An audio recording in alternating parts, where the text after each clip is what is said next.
जो आज घटना घटी है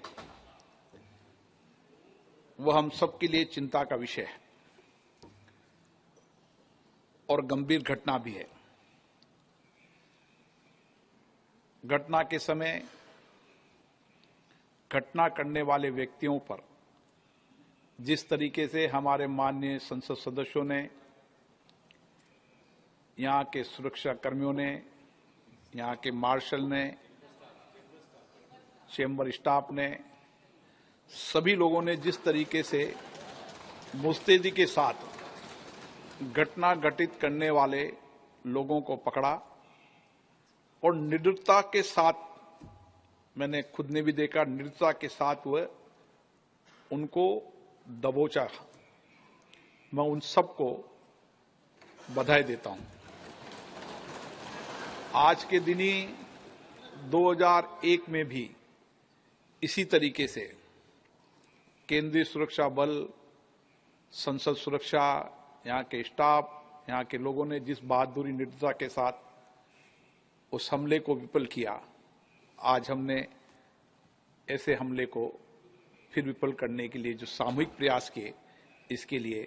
सदन उन सबको धन्यवाद देता है। ये घटना गंभीर भी चिंता है, इसलिए हम इस घटना की उच्च स्तरीय जांच करा रहे हैं। जांच के उपरांत इसके जो निष्कर्ष निकलेंगे उसके अनुरूप अपनी कार्रवाई भी सुनिश्चित करेंगे। संसद के अंदर मौजूदा सुरक्षा व्यवस्था की भी व्यापक समीक्षा की जाएगी। ऐसा सभी माननीय दलों के नेताओं ने, संसद सदस्यों ने भी आग्रह किया है और सुरक्षा व्यवस्था को और क्या क्या सुधार हो सकता है उसकी भी